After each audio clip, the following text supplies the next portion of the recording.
I have seized the light, I have arrested its flight. Louis Jacquemart Daugerre.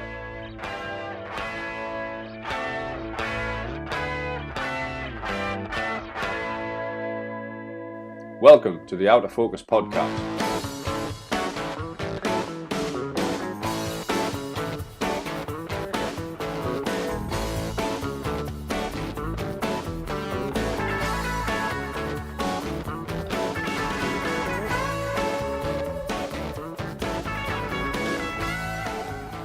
Okay guys, episode 1. This is something that I've been thinking about for some time now, but never really had an idea on how to structure it, or what exactly the content would be. I never really had the time, to be honest. So I have a blog, an Outerfocus blog, hence the name Outerfocus Podcast, and that tends to be a little bit ranty, and I didn't just want to spend half an hour every week saying how shit I think everything is, because I think the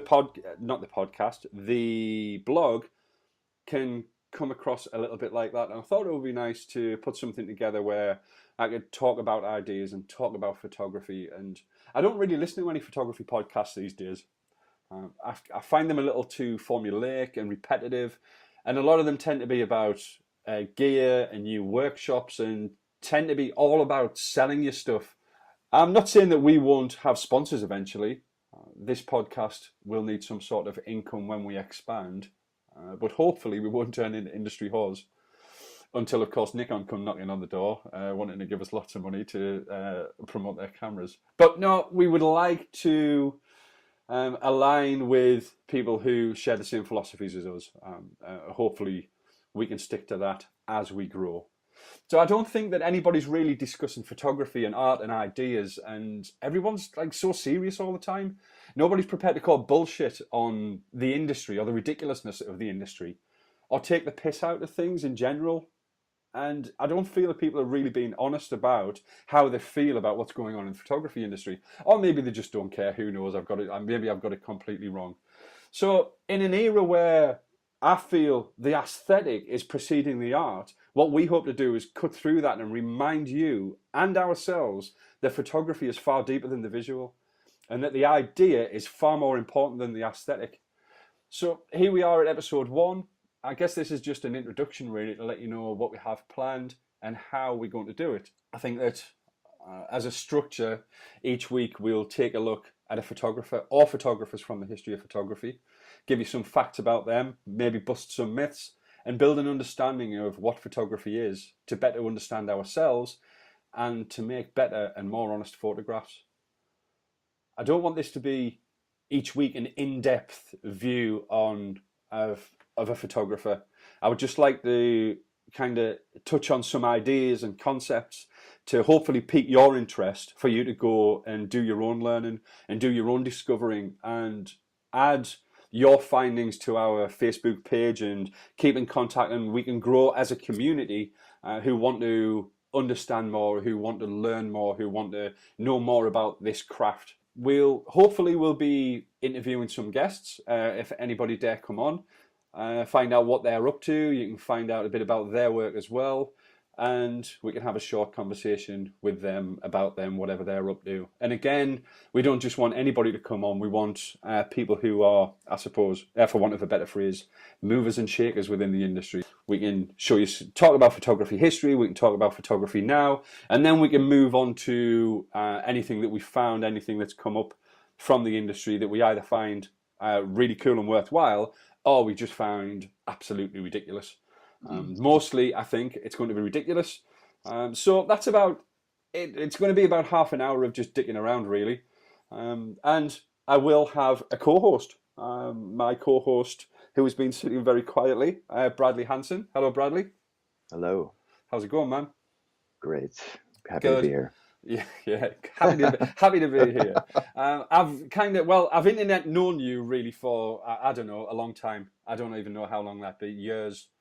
And I think what I've noticed in that time is that we're on the same page with most things, but we don't always agree on everything. And I didn't want this podcast to be just about my idea. It had to be conversation, and that wouldn't work if my co-host just agreed with everything that I said, because I I know agree with that. yeah, I know I'm not right about everything, and I want these ideas and these conversations. I want it to be conversation, and I want it to come across like that. And I want, obviously, if you think I'm talking absolute shit about something, then do tell me about it, and vice versa. And it's about we're not everybody's going to have the same ideas, and I think that the industry is becoming so homogenized that they're forcing people to have the same ideas about what photography is, about how it should be practiced, about how it should be learned, how it should be taught, all of these kind of things. And I think we need a change, man.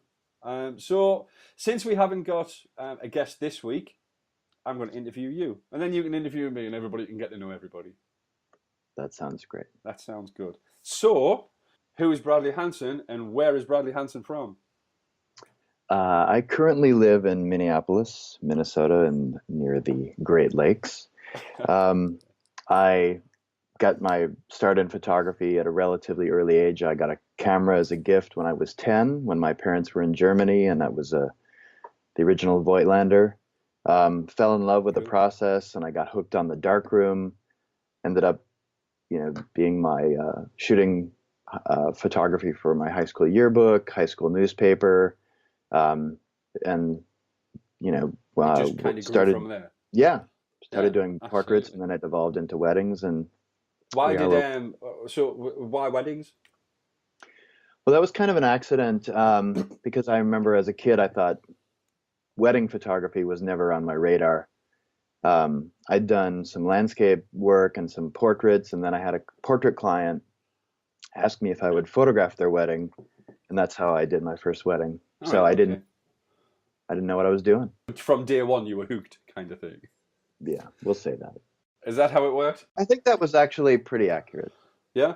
Okay, cool. So, how long have you been shooting weddings? I have been photographing weddings for a little over 18 years. I started in 1999. Right, okay. Sick of it yet? That comes and goes. Honestly, there are times where it's harder than others, but a lot of the times I'm just grateful that I get to earn a living this way, because I love shooting, and it puts me in a situation where there's always something to shoot, and that's what I love doing. Yeah, cool. So, what kind of approach do you think you have to shooting weddings? It's from what I see, it's not a traditional approach.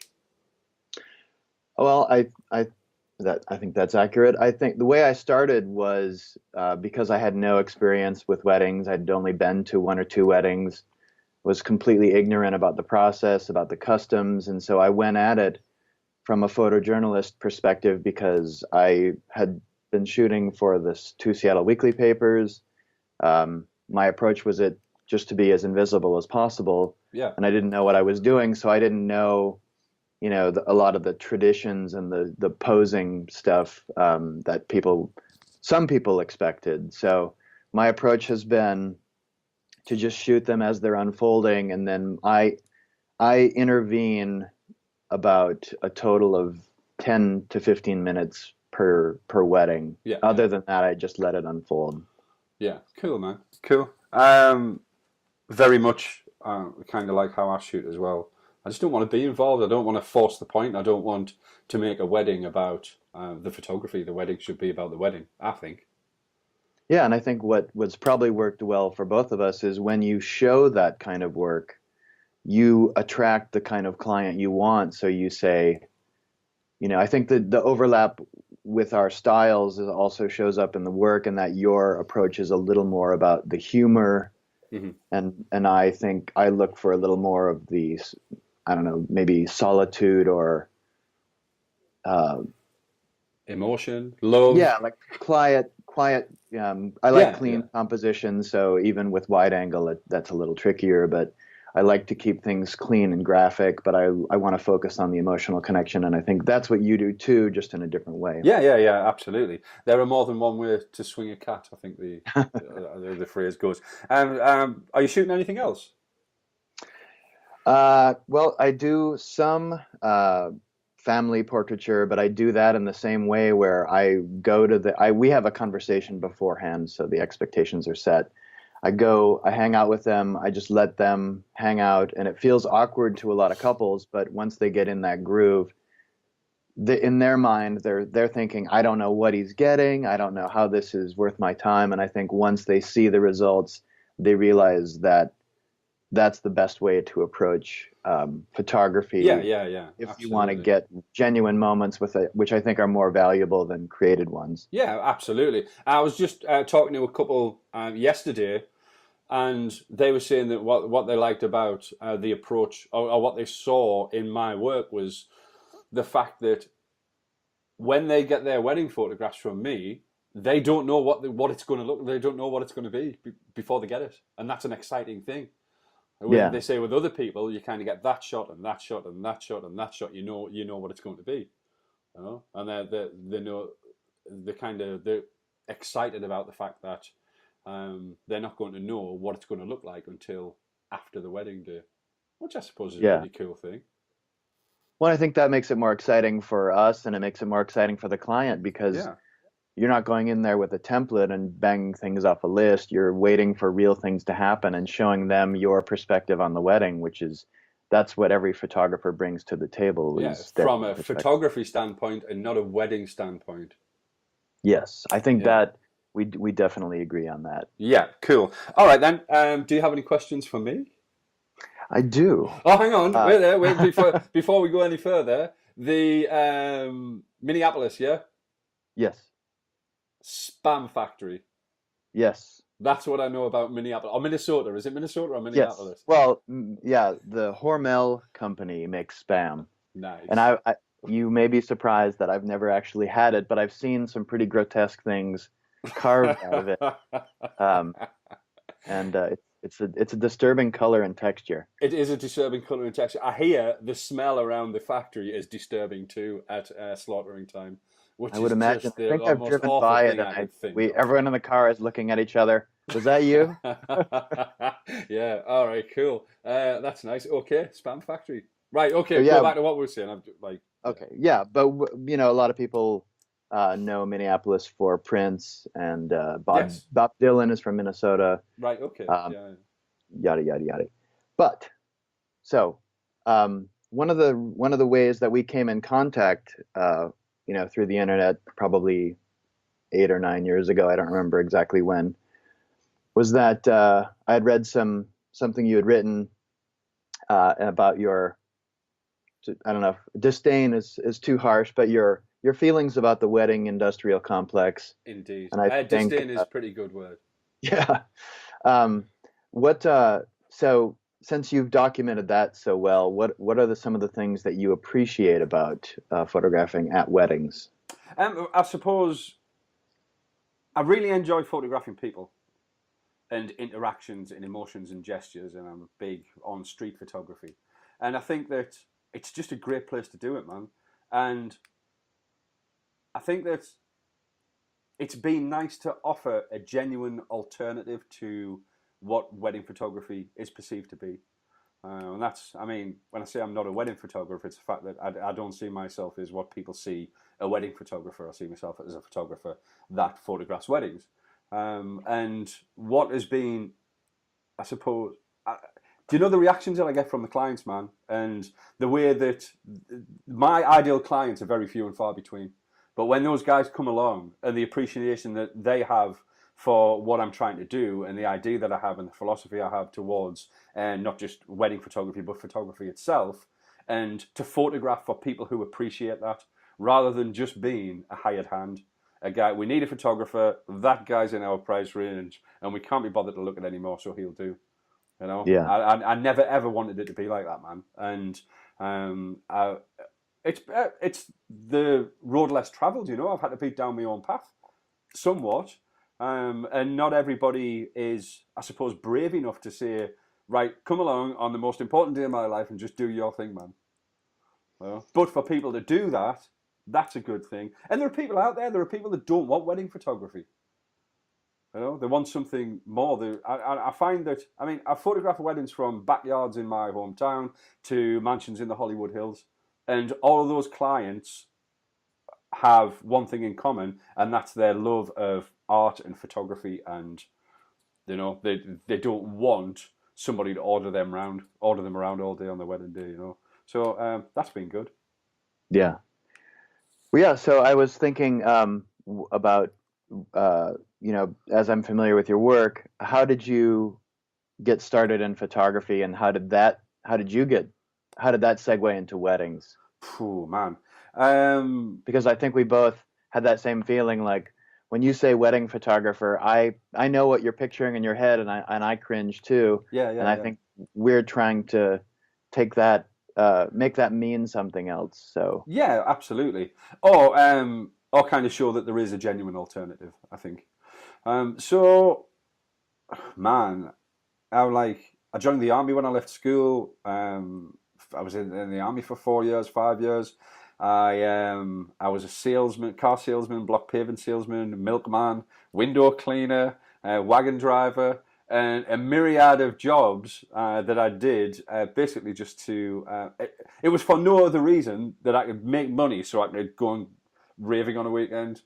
You know, that was my life, and it didn't really have that much meaning. It always felt a little bit empty, and it wasn't until I was in my 30s that I came to realize that I really needed to do something. And I always had a camera. I always enjoyed taking pictures, so I thought that the best course of action was to go to college and try and learn a bit more about it. So at the ripe old age of 29, going to college, kind of missing out on that stuff when I left school and joined the army, it was just it was great. I spent most of that time high or drunk. Learned absolutely nothing. But what it did do was teach me how to learn. And once photography I suppose got under my skin a little bit, that was it. I was off. I was a portrait photographer, and I was a fine art photographer too. I still have no idea what that is, but that's what I was when I didn't know what I was doing. yeah, and it looks good on paper. Yeah, I'm a fine art. What does that mean? Fuck knows me. I don't know. Got But the word art in it. What more do you want? yeah, absolutely. But even I had a studio for a couple of years, and I was doing portraits, and I never understood what an artist was. I like to think that I was a photographer, stroke artist, but I had no idea what those things really meant until I started to become interested in the history of photography and understanding and learning about the history of photography and the philosophies surrounding or the ideas that these photographers had.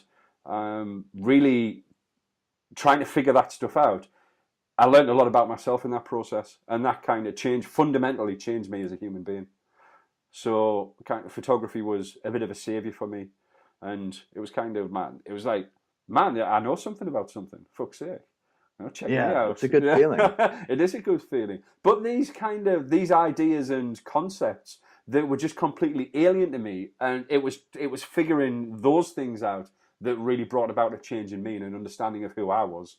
Again, it's very much like philosophy, and it's kind of, as Socrates says, an unexamined life is not worth living. And I believe that what photography did was help me to examine my life as it was, and especially my past, and help me come to terms with a lot of things. So yeah, it was kind of, as a philosophy, it saved me, man, and I still believe in it 100% that we can better ourselves through learning philosophy, the love of knowledge.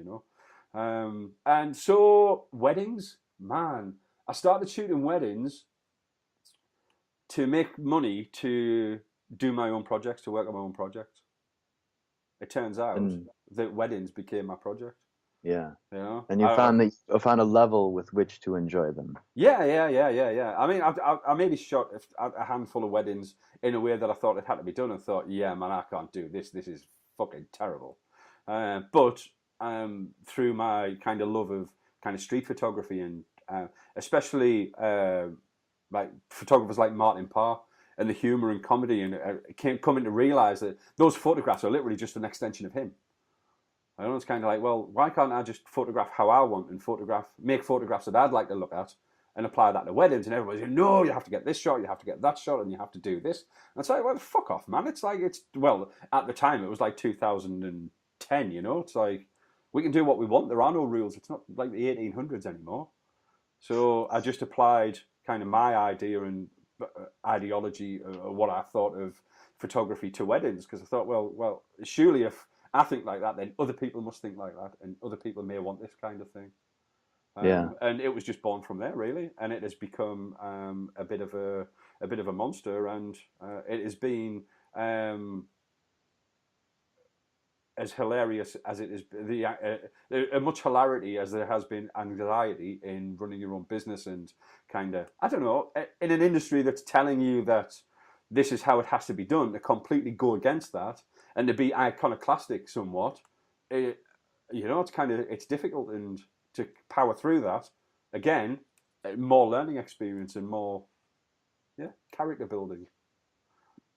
Yeah, and I think that's with the momentum of the industry changing, where everything is about what you can be sold through equipment, through ad space. And I think one of the disservices that I've talked about in interviews or in blog posts is about, I think I don't look at a lot of other wedding photography. I definitely don't look at it for inspiration. But when I see wedding magazines, the largest complaint that I have is the magazines are helping obscure the individuality of the artist, because when you look at these real weddings, and let's say they print 5, 6, 7 in a magazine or on a blog, they all kind of look the same. They're asking for the same images from every photographer. From getting ready to details of the program, the first kiss, table settings. It's the same thing over and over again. And I think it's harder for even a discerning client to tell the difference. And that's how we can differentiate ourselves through our portfolios. And that's true of every photographer. Yeah, indeed, man. It's kind of, you can Google wedding photography and look at the first 100 pictures, and they could all look like the same photographer, man. It is, but yes, this podcast is not about wedding photography. I suppose it's industry, it's industry related. But that's this is an intro. Yeah. That's what we do. So that's it. Okay, then. We've all getting to know each other a little better. Let's let's start with, I suppose, what we know as photography as we know it, the start of photography as we know it now. And it's kind of, photography itself is only 170 odd years old, and it's kind of still in its infancy, really, compared to painting and other art forms. And it's a relatively new medium as its own thing. But obviously, this fits into the history of art too.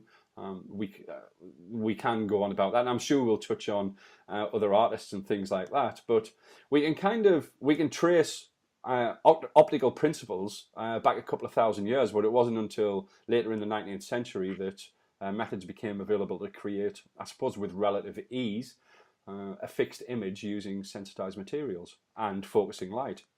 So it's kind of odd that the first two real viable processes are announced within days of each other from different sides of the English channels, from different It'll come to you. Yeah, from different sides of the English Channel. But its inventors were scientists and businessmen. And I suppose in the case of Daugerre, he was an artist. But it was ultimately to make money. And if we look now, it's like everyone's a photographer or an artist or storyteller. I like that one. I'm a storyteller. That's a great one. Or whatever the fucking bullshit term that people are using at the moment, like whatever they call themselves. But if we think back to at the beginning, like painters were under threat, or they felt that their livelihoods were under threat, and it turns out that they weren't, and it's kind of, if we look at the early practitioners, they were kind of wealthy hobbyists. And it wasn't until like 50 years after the announcement of the daguerreotype that Kodak came along with a snapshot and kind of democratized it all. And I suppose we saw that further democratization when digital came along. We had sort of human nature to think that whatever new process is coming along, some people feel it's the best thing in the world, and the other half feel like it's ruining the art. Or things that were better before. That's a common perception. Yeah, they're not. There was a movie I watched a while back. I can't remember what it was called. It'll come to me. And it's it plays on that idea that they go back in time, and they find that when they're going back in time to the better time, the people from that time were going back in time again. It's kind of an Inception-y kind of thing, I think. Yeah, well, it's funny Yeah. too Anyway. because people are so focused on quality and sharpness and Yeah. file Yeah. Yeah. size and all those tangential things. And if you look back at the work of the masters, half of them are out of focus. Yeah. Yeah. Exposure is poor. It was saved in the print. It has nothing to do with what you're delivering. Yeah, so that kind of, as I mentioned in at the beginning of the podcast, it's kind of like we live in a world that's built on aesthetics, and the digital photography and manipulation is kind of it's destroying lives as well as it's a good thing for the democratization of photography. It's kind of this perfect image that people strive to be, and you know that's for another podcast. I'm sure we can go into Yes, that. it's an So endless source of time. it is, yeah. We can. There are we need to try and what we are going to try to do with this podcast is keep things as tight as possible. I don't know how we're getting on with that today, but we'll try. So we have Joseph Niepce, who was a French inventor. So he, in the 1820s, experiments with making pictures using bitumen of Judea, which is like an asphalt coated on a metal plate, and he made heliographs. And also, like photography was kind of born from printing methods at the time as well. And is it the photo go? How do you say it? I haven't got it written down anywhere. The photograph, yeah. It's kind, yeah. It's from There's printing. a V and an E and Yeah, a U. yeah. There's a U in it and all that kind of stuff. I will put there'll be links to all of this stuff in the show notes anyway. He Joseph Niepce is accredited with making what is known as the world's first photograph of rooftops, and that was an 8-hour exposure. And it wasn't until later on he could never. I think there was problems with fixing images, and it wasn't until he started working with or partnered with Louis Jacques Daugerre, who wanted to make images more quickly because of his diorama. Have you got any information on diorama? What have you got on that? He's sort of Daugerre is created or credited with co-creating the diorama. Right. Okay. Yeah.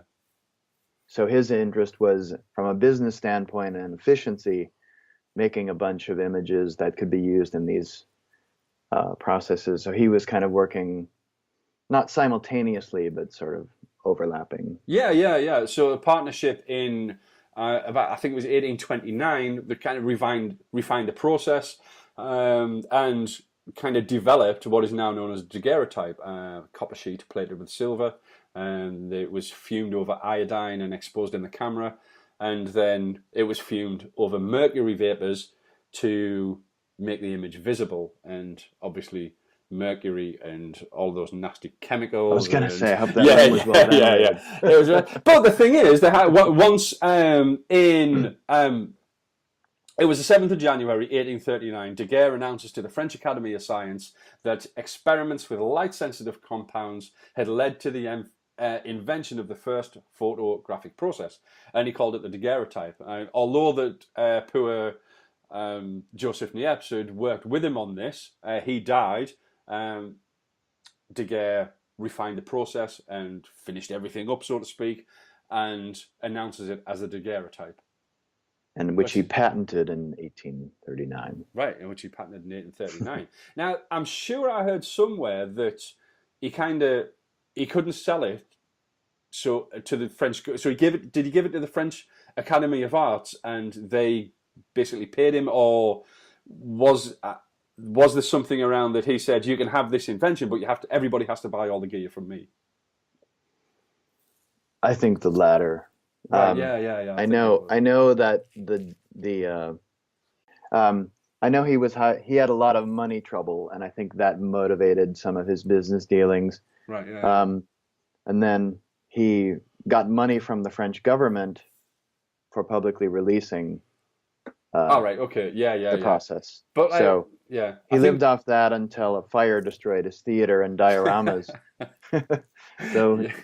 It was sort of, you could think of that as karmic payback for taking credit for the... Taking credit, yeah. Well, poor Joseph Niepce, that guy was like an inventor who invented, him and his brother invented the first internal combustion engine, and a few other things that don't spring to mind right now, but he was never really credited with anything in his life, which is a shame.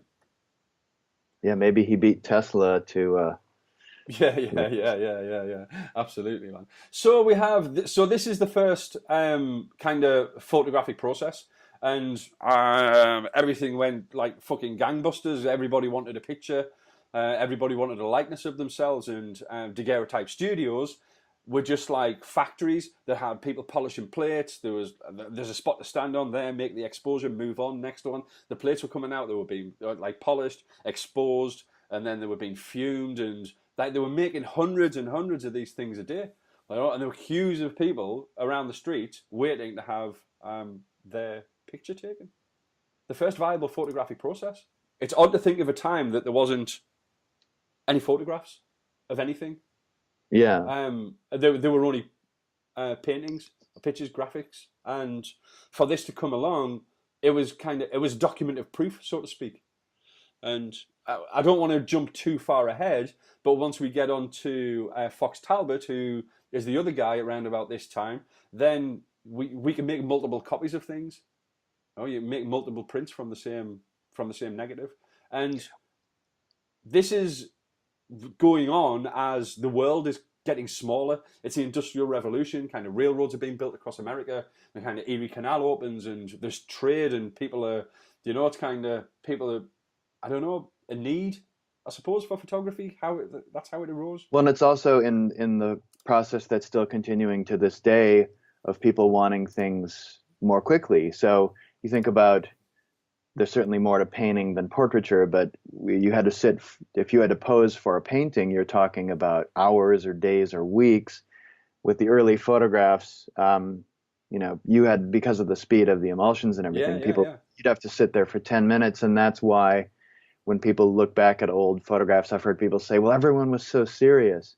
Well, the reality was they were just keeping as still as possible. Yeah, well, there's a picture somewhere. I'll try and I'll find that the picture. I'll write that down. There was like a neck brace.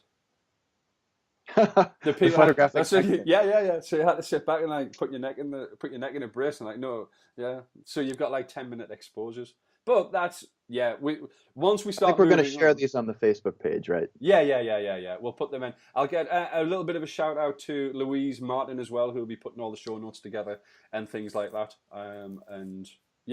But all that stuff will become apparent again later on. But anything that we reference in pictures and bits and bobs, we'll stick them in a thread for Facebook. But yeah, I mean, like daguerreotypes, it went mad. And it was kind of Daugerre mania, so to speak.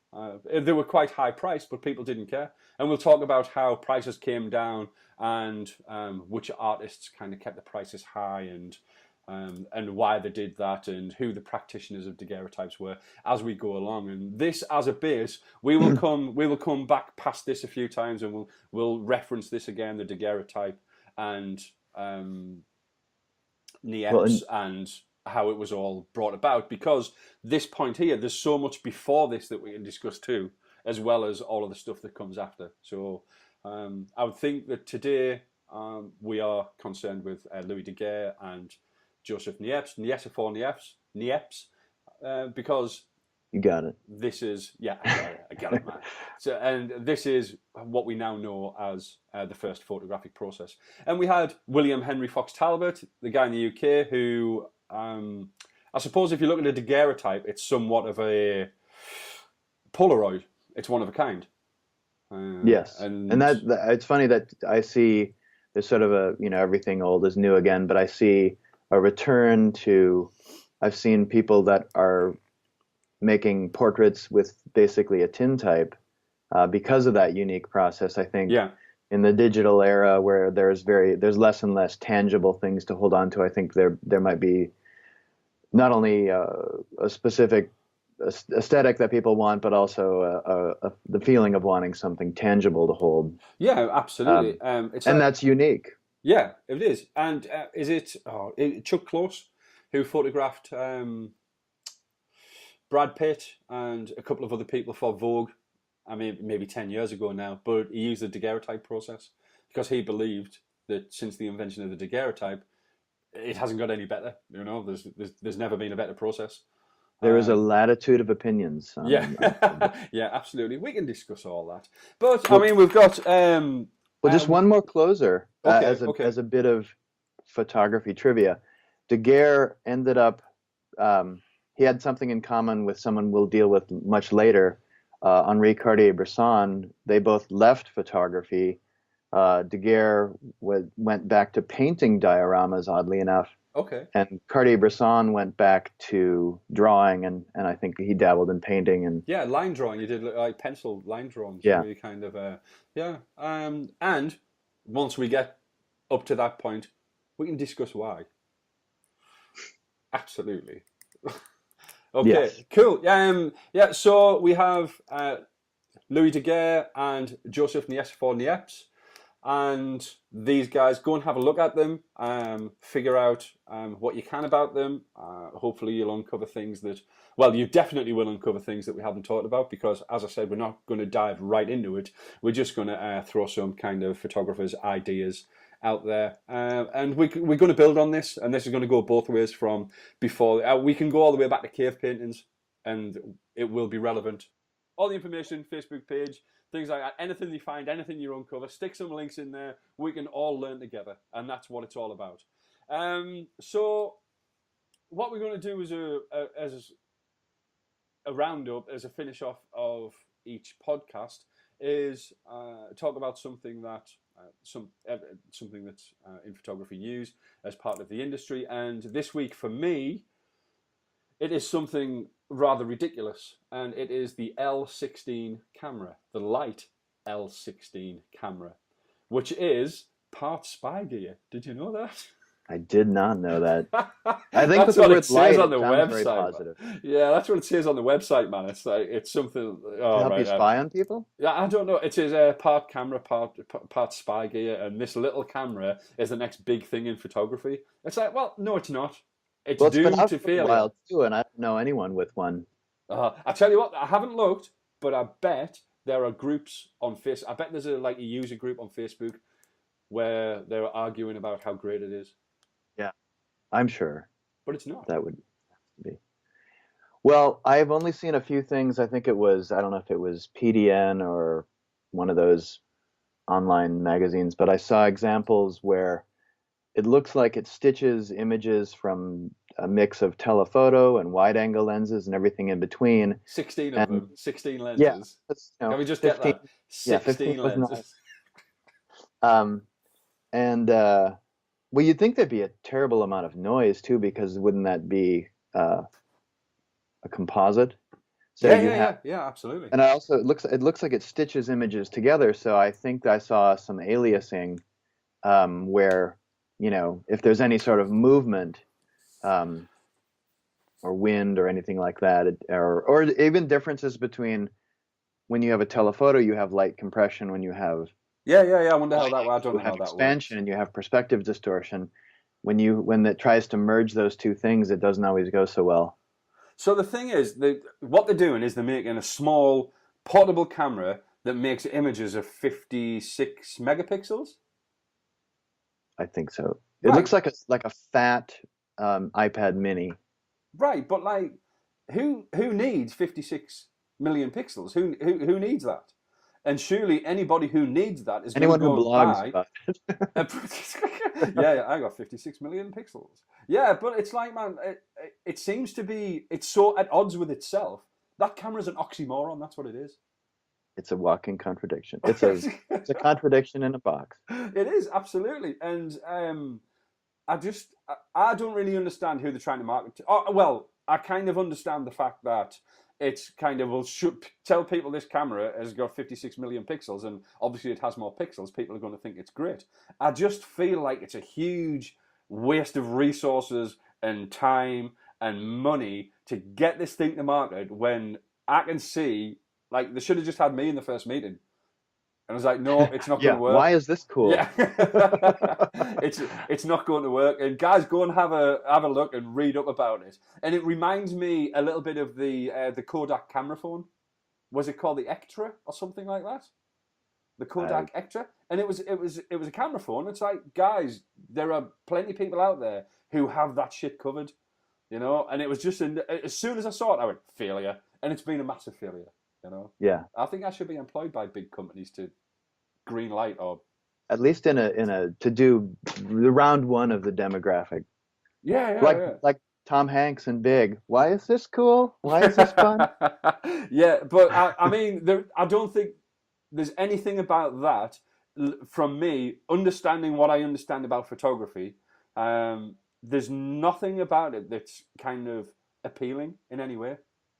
Well, I thought that way about what was that other product? I think you and I talked about it once. Lytro or Oh yeah. Okay, so yeah, where it's like you can't decide what to focus on. yeah, Decide exactly. later. This does the same thing. So it has its proprietary software that you have to open the files. So you can open up the files in its own software, and it said somewhere on the website that software that is constantly improving. What? Really? Okay. Apparently, it's really terrible Good at the luck to moment. future generations. Yeah. Well done. So like, so you make the picture and you open it up in the software, then you can choose your focus point. Is that? I'm not.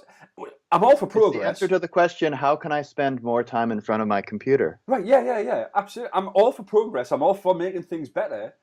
I can't see anything of. I don't understand why that would make. Why it's a selling point. You know, I just. So yeah, it's a No, ridiculous product. every once in a while though, I just thought just a brief second that I had you've been editing, you get home, you're editing your wedding, Yeah. and you're looking like this photograph is beautiful, it's perfect. I only wish I had nailed the focus.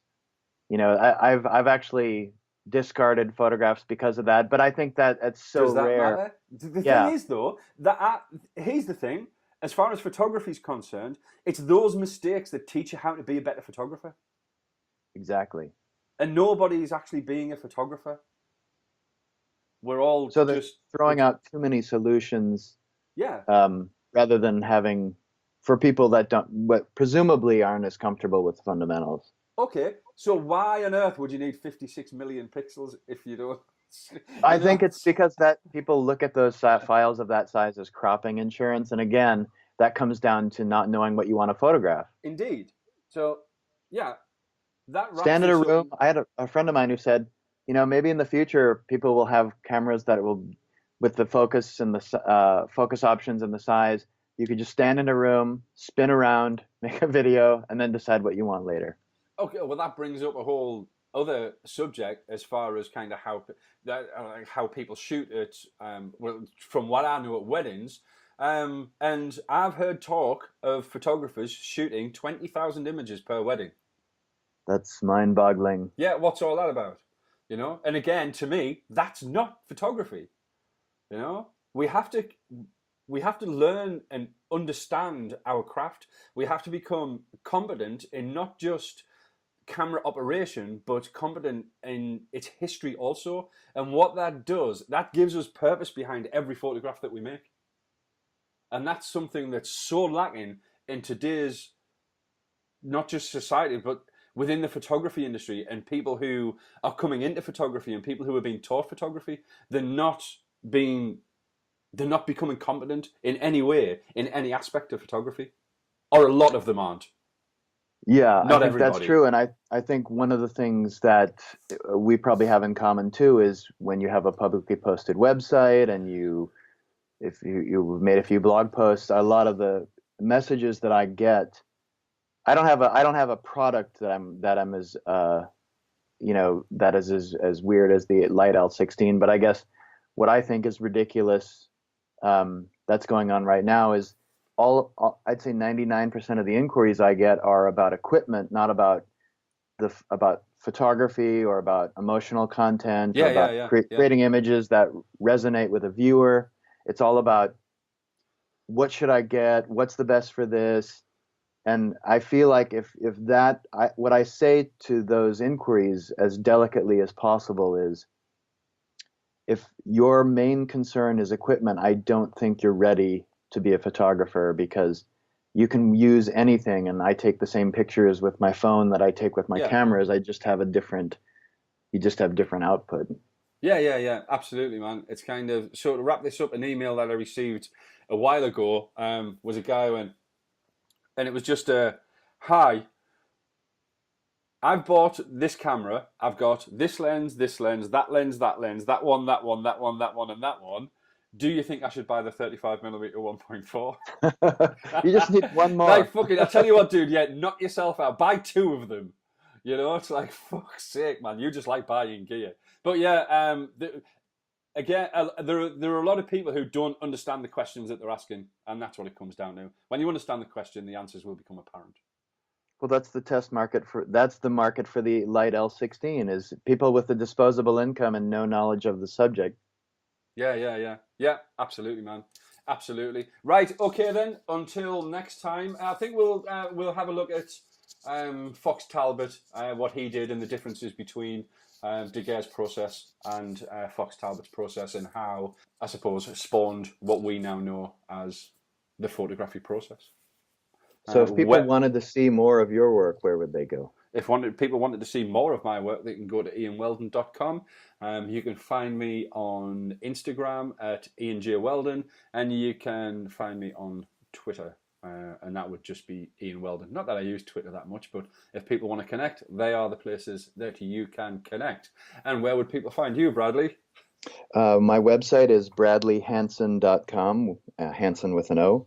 I'm on Twitter at Bradley Hanson. I'm on Instagram as Bradley Hanson Photography, and you find me on Facebook under the same name. But I think we'll have all this on the... all this will be up on our Facebook page, and you can obviously contact us through there, and we'll have emails and all of that kind of stuff set up soon. So as our first half-hour podcast is running to 48 minutes, it's time to say goodbye. See you next week. Our music was lovingly crafted by a friend of mine called James William Nicholson, and when I have details for him, that will all go on our Facebook page, and we can give you all that information and things like that. So until next week, see you later, guys. Bye.